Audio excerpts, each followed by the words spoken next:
तो हमारा सबसे पहला सॉल्ट है सोडियम क्लोराइड। ये इसका केमिकल नेम है, केमिकल फॉर्मूला होता है NaCl। Common name table salt या हम नॉर्मल सॉल्ट भी कहते हैं इसे, और या कॉमन सॉल्ट भी आप कह सकते हो। मैन्युफैक्चरेशन बचपन से पढ़ते आ रहे हो। सबसे पहली चीज, इवेपोरेशन से, जो भी सी वाटर को इवेपोरेट करने से सोडियम क्लोराइड हमें ऑब्टेन होता है। नेक्स्ट, सी वाटर जब बहुत बड़े बड़े समुद्र जब सूख जाते हैं, ये बहुत टाइम टेकिंग पीरियड है, बहुत मिलियंस ऑफ ईयर लगते हैं इसे बनने में, तो रॉक सॉल्ट की फॉर्मेशन होती है। Rock salt basically brownish colour का होता है क्योंकि इसमें इंप्योरिटीज प्रेजेंट होती हैं, लेकिन ये व्हाइट कलर का होता है क्योंकि इसमें कोई इंप्योरिटीज जनरली प्रेजेंट नहीं होती। ये नेचुरली अकरिंग है, यानी कि कोई ह्यूमन इसे नहीं बनाता, लेकिन हाँ, इसको हम आर्टिफिशियली भी बनाया जा सकता है। ओके, इसके यूजेस क्या है? तो सबसे पहले different different type of salt, यानी कि अलग अलग तरह के जो जितने भी सोडियम सॉल्ट्स होते हैं उनको बनाने के लिए इसका इस्तेमाल होता है। जैसे सोडियम हाइड्रोक्साइड, बेकिंग पाउडर, ये हम आगे पढ़ेंगे इनकी प्रिपरेशन कि किस तरीके से सोडियम क्लोराइड का यहाँ पे यूज हो रहा है। नेक्स्ट, फूड के टेस्ट को एनहेंस करने के लिए साथ साथ एज अ प्रिजर्वेटिव भी से यूज किया जाता है। सो हमारा नेक्स्ट सॉल्ट है सोडियम हाइड्रोक्साइड। ये इसका केमिकल नेम है, chemical formula NaOH, common name caustic soda. Okay, इसकी मैन्युफैक्चरेशन काफी इंटरेस्टिंग है क्योंकि इसकी मैन्युफैक्चरेशन में से जितने भी प्रोडक्ट्स निकलते हैं सभी का कोई ना कोई कमर्शियल यूज है। देखते हैं इसकी मैन्युफैक्चरिंग कैसे होती है। तो बाय पासिंग ब्राइन सॉल्यूशन, ये ब्राइन सॉल्यूशन एक्चुअल में क्या होता है? ये वाटर और सॉल्ट का एक कॉन्सेंट्रेटेड सॉल्यूशन है, ठीक है, जैसे हम ब्राइन सॉल्यूशन कहते हैं। ओके, इस सॉल्यूशन में जब इलेक्ट्रिसिटी पास की जाती है तो हाइड्रोजन एंड क्लोरीन, ये दोनों गैसेस निकलती हैं, ठीक है। और इसके साथ जो हमारा मेन प्रोडक्ट है वो NaOH, जो कॉस्टिक सोडा निकलता है, ठीक है।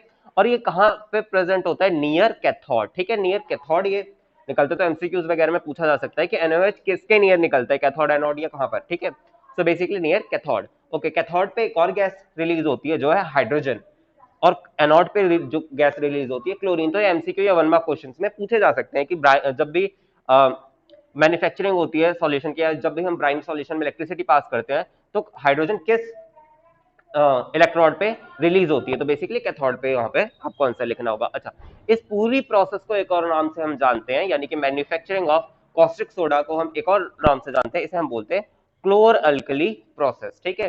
क्लोर इसलिए क्योंकि क्लोरीन गैस निकल रही है यहाँ पे, अल्कली क्योंकि जो अल्कली इस वजह से क्योंकि जो NaOH है, ठीक है, इसका जो नेचर होता है ये एक बेस है, अल्कलाइन है। ओके, जैसे सुना होगा all the base are alkaline but all basis are, sorry, छोड़ो।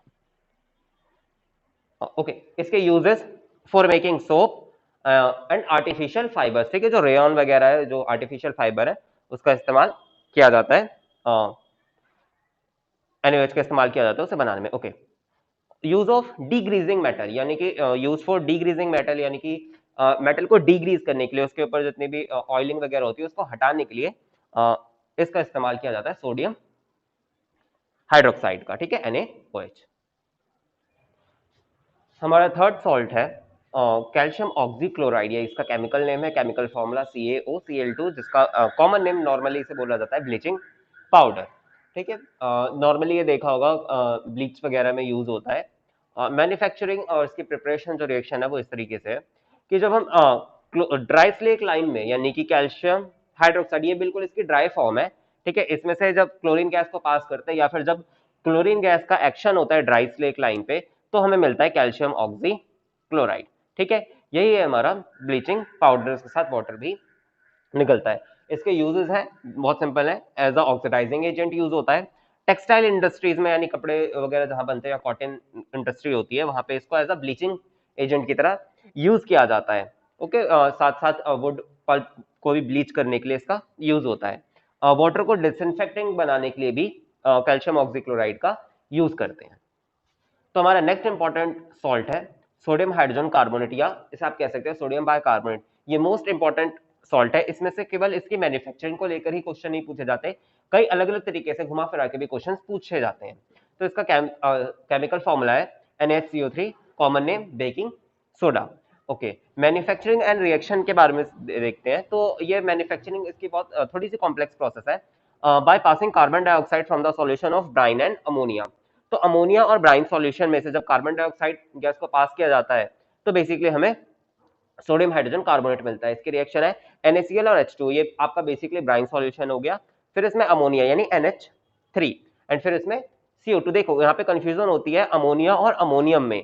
NH3 अमोनिया होता है और NH4 अमोनियम होता है। ओके, तो NaCl H2O plus NH3 plus carbon dioxide, ठीक है, इन सब के कि जब आपस में रिएक्शन होती है तो NHCO3 जो हमारा मेन प्रोडक्ट है वो निकलता है, और बाय प्रोडक्ट जो हमारा निकलता है NH4Cl। ओके, अच्छा, अब इसमें से क्वेश्चन पूछा जाता है, बहुत इंपॉर्टेंट 1 मार्क्स में पूछ लिया जाता है कि थर्मल डिकम्पोजिशन बताओ सोडियम बाइकार्बोनेट की। या क्वेश्चन ये आता है कि what happen when sodium bicarbonate is heated. तो जब सोडियम बाइकार्बोनेट को या सोडियम हाइड्रोजन कार्बोनेट को, दोनों इसी के नाम है, इसको जब हम हीट करते हैं तो सोडियम कार्बोनेट फॉर्मेशन होती है और कार्बन डाइऑक्साइड और वाटर इसमें से बाय प्रोडक्ट निकलते हैं। तो अब यूजेस देख लेते हैं। तो इसका यूज जो मोस्ट कॉमन है फॉर मेकिंग बेकिंग पाउडर, ठीक है। अब ये बहुत कंफ्यूजन होती है इस बेकिंग पाउडर और इस बेकिंग सोडा में डिफरेंस क्या है। तो एक्चुअली बेकिंग पाउडर ज्यादा कुछ नहीं है, एक बेकिंग पाउडर का किसी भी एसिड के साथ एक मिक्सचर है। अब ये एसिड कुछ भी हो सकता है, ये सिट्रिक एसिड भी हो सकता है, टेट्रिक एसिड भी हो सकता है, कोई सा भी एसिड हो सकता है, उसके साथ इसको मिक्स कर दिया जाता है। अच्छा, इसकी मिक्सिंग पर्पस क्यों इंपॉर्टेंट है, क्योंकि इससे पहले आपने अभी देखा था डिकम्पोजिशन ऑफ NaCO3, यानी NH CO3 का जब डिकम्पोजिशन हो रहा था तो Na2CO3 ये प्रोड्यूस हो रहा है, ठीक है। तो बेसिकली जब हम केक वगैरह बनाते हैं तो इसमें इसको हीट ही करते हैं, यानी कि इसको गर्म करते हैं, तो इससे क्या होता है कि Na2CO3 प्रोड्यूस होता है। ये बिटर इन टेस्ट होता है, इस वजह से ये क्या करता है, अगर हम इसका यूज करेंगे डायरेक्ट तो ये खाने को थोड़ा सा कड़वा बना देगा। लेकिन अगर किसी एसिड के साथ हम इसका यूज करेंगे तो ये एक सॉल्ट बनाएगा, ठीक है, जो कि स्वीट सॉल्ट होगा बेसिकली, और कार्बन डाइऑक्साइड और वाटर बनाता है, ठीक है। कार्बन डाइऑक्साइड बनने की वजह से जो केक है ये फ्लफी बनता है और स्पॉन्जी बनता है, ठीक है। तो इसका इस्तेमाल होता है बेकिंग पाउडर का, सॉरी बेकिंग सोडा का बेकिंग पाउडर बनाने में, और बेकिंग पाउडर का जो इस्तेमाल होता है वो बेसिकली केक एंड क्रिस्पी पकौड़े बनाने में इस्तेमाल होता है। देख सुन के भूख लग गई यार, वो भी क्रिस्पी। हाँ, okay, next, used in soda fire extinguisher. Soda fire extinguisher में इसका यूज होता है। अच्छा, सोडा फायर एक्सटिंग्विशर में इसका यूज कैसे होता है, तो बेसिकली यहाँ पे कार्बन डाइऑक्साइड प्रेजेंट प्रोड्यूस होने की वजह से इसका हम यूज करते हैं सोडा एसिड फायर एक्सटिंग्विशर में। तो एक्चुअल में उसमें क्या होता है, H2SO4 sulphuric acid plus NaCO3, जब ये दोनों इन दोनों का रिएक्शन होता है सोडा फायर एक्सटिंग्विशर में, तो इससे प्रोड्यूस होता है कार्बन डाइऑक्साइड बहुत हैवी अमाउंट में, ठीक है। और ये कार्बन डाइऑक्साइड क्या करता है, फायर को बुझा देता है, यानी एक्सटिंग्विश कर देता है। ओके, नेक्स्ट इसका बहुत इंपॉर्टेंट यूज है, यूज एज एंटासिड। एंटासिड यानी कि बेसिकली जो हमारे स्टमक के अंदर एसिडिटी हो जाती है उसको न्यूट्रलाइज करने के लिए, यानी कि जो HCl का अमाउंट होता है हमारे स्टमक में बहुत ज्यादा बढ़ जाता है, तो उसको न्यूट्रलाइज करने के लिए हम एंटासिड का इस्तेमाल करते हैं, ठीक है। दो तरीके के एंटासिड होते हैं, जैसे नॉर्मल जो आपके सिलेबस में है वो एक है NaCO3, यही आपका बेकिंग सोडा, और दूसरा है MgOH ट्वाइस, ठीक है, मैग्नीशियम हाइड्रोक्साइड, या इसे हम बोलते हैं मिल्क ऑफ मैग्नीज। इसको भी हम एज अ एंटासिड ट्रीट करते हैं, यानी कि जब एसिडिटी हो जाती है स्टमक के अंदर तो हम बेसिकली इन दोनों चीजों का ज्यादा इस्तेमाल करते हैं उस एसिडिटी को न्यूट्रलाइज करने के लिए, क्योंकि एक बेस है और हमारे स्टमक के अंदर जो प्रोड्यूस होता है वो एसिड, दोनों आपस में रिएक्ट करते हैं तो एक दूसरे को एक्शन को बिल्कुल जीरो कर देते हैं, यानी कि खत्म कर देते हैं। सो हमारा फिफ्थ सॉल्ट है सोडियम कार्बोनेट डेकाहाइड्रेट, ये इसका केमिकल नेम है, chemical formula Na2CO3.10H2O, common name washing soda. Okay, इसकी प्रिपरेशन रिएक्शन इस तरीके से है, जैसे आपने देखा था अभी कि Na2CO3 यानी सोडियम कार्बोनेट जो बना था बेसिकली बेकिंग सोडा को हीट करने से बना था, उसको जब हमने गर्म किया था उसका थर्मल डिकम्पोजिशन हुआ था तो उसमें Na2CO3 निकला था। अच्छा, इसी Na2CO3 का रिक्रिस्टलाइजेशन हमें देता है Na2CO3.10H2O। यहाँ पे इसके बाद डेकाहाइड्रेट इसलिए लगाए क्योंकि यहाँ पे 10H2O की प्रेजेंस है।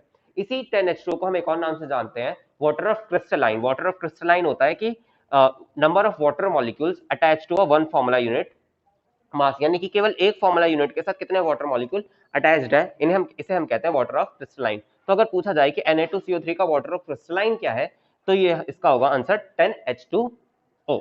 ओके, इसका यूज कहाँ होता है, तो use as a cleaning agent, साफ सफाई के लिए इसका इस्तेमाल होता है, नॉर्मल सी चीज है, वॉशिंग सोडा है, ठीक है। इसके बाद to remove permanent hardness of water, ये बहुत इंपॉर्टेंट चीज है, 1 मार्क्स में बहुत बार पूछी जाती है कि which salt is used to remove permanent hardness of water, या फिर ऐसा भी क्वेश्चन आ सकता है which sodium salt is used to remove permanent hardness of water.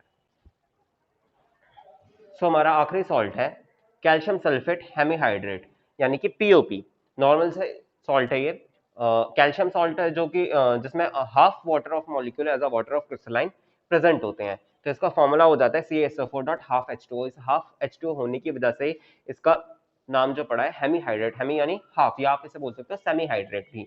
Okay, common name plaster of Paris है इसका कॉमन नेम। प्रिपरेशन रिएक्शन है when gypsum CaSO4.2H2O is heated at 373 kelvin, यानी कि जब जिप्सम को, यानी जो कि CaSO4.2H2O कैल्शियम सल्फेट बाइहाइड्रेट है, उसे जब हीट किया जाता है 373 केल्विन पे, तब पीओपी प्रोड्यूस होता है। यहाँ पे इसकी रिएक्शन है CaSO4 को 373 केल्विन पे जब हीट किया जाता है तो CaSO4 डॉट हाफ H2O, ये 2 से बस सीधा हाफ हो जाता है यहाँ पे। ओके, एंड 3/2 H2O यहाँ से बाहर निकल जाता है। Okay, for making decorative item इसका यूज है। डेकोरेटिव जैसे सीलिंग्स वगैरह पे डिजाइन वगैरह बनी होती है, वो पीओपी की मदद से बनी होती है। प्लास्टर ऑफ पेरिस को का यूज किया जाता है फ्रैक्चर्स बोन को सपोर्ट देने के लिए, यानी जब बोन्स वगैरह फ्रैक्चर्ड हो जाती हैं तो उसके ऊपर जो प्लास्टर लगाया जाता है एक्चुअल में प्लास्टर ऑफ पेरिस होता है। यहाँ पे एक बात ध्यान देने वाली है कि देखो, इसको हम मॉइस्ट प्रूफ कंटेनर में रखते हैं, यानी पीओपी को मॉइस्ट प्रूफ कंटेनर में इसलिए रखा जाता है क्योंकि अगर इसे मॉइस्चर जैसे एरिया में रखेंगे या जब ये पानी के साथ कांटेक्ट में आता है तो ये इसकी रिवर्स रिएक्शन हो जाती है। ये यानी बेसिकली ये जो होगा, इसकी रिएक्शन कुछ इस तरीके से कन्वर्ट हो जाएगी, यानी ये इसके साथ रिएक्ट करके दोबारा से जिप्सम बना लेगा। ओके, सो इस वजह से इसे मॉइस्ट प्रूफ कंटेनर में रखा जाता है। तो हमने सारी सॉल्ट की प्रिपरेशन कर ली हैं, तो अब एक बार इसका क्विक रिवीजन कर लेते हैं, यानी इनकी मैन्युफैक्चरिंग रिएक्शंस जो बहुत इंपॉर्टेंट है और पूछी भी जाती हैं कि इनकी मैन्युफैक्चरिंग रिएक्शन लिखने के लिए भी आ सकता है आपको कि हर एक सॉल्ट की आपको मैन्युफैक्चरिंग रिएक्शन लिखनी है, बस इतना भी क्वेश्चन आ सकता है क्योंकि इस टॉपिक में से या तो क्वेश्चन आएगा आपका मैन्युफैक्चर लिखने के लिए और यूजेस लिखने के लिए, कॉमन नेम और कॉमन केमिकल फॉर्मूला। तो बेसिकली अभी सारे हम इनकी मैन्युफैक्चरिंग देख लेते हैं। तो सोडियम क्लोराइड की बेसिकली इवेपोरेशन ऑफ वाटर से हमें ऑब्टेन होता है कॉस्टिक सोडा। जब ब्राइन सॉल्यूशन में से इलेक्ट्रिसिटी पास की जाती है तो hydrogen, chlorine and NaOH produce होता है। ओके, ब्लीचिंग पाउडर अगेन हमारा CaOH ट्वाइस, यानी जो ड्राई स्लेक लाइम है उससे उसमें क्लोरीन गैस जब पास करते हैं तो हमें कैल्शियम ऑक्सीक्लोराइड मिलता है। ठीक है, baking soda H2O NaCl plus NH3 plus CO2, इन सबको कंबाइन करके हमें NaHCO3 मिलता है, साथ साथ अमोनियम क्लोराइड भी ऑब्टेन होता है। Washing soda Na2CO3 plus 10H2O of water molecule, इसके साथ जुड़कर Na2CO3 डॉट 10H2O, बहुत सिंपल रिएक्शन है इसकी। प्लास्टर ऑफ पेरिस CaSO4 यानी जिप्सम टॉटू, इसमें जब हम जब इसको 373 केल्विन पे हीट किया जाता है तो CaSO4.2H2O प्लस 3/2 H2 हमें ऑब्टेन होता है। तो ये सारी इसकी मैन्युफैक्चरिंग रिएक्शन है। आई होप आपको बहुत अच्छे से ये सारी रिएक्शन समझ में आई होंगी और इन्हें याद कर लेना बहुत इंपॉर्टेंट है। सोडियम हाइड्रोजन कार्बोनेट या फिर आप इसे कह सकते हैं सोडियम बाइकार्बोनेट, दोनों ही इसी के केमिकल नेम है। केमिकल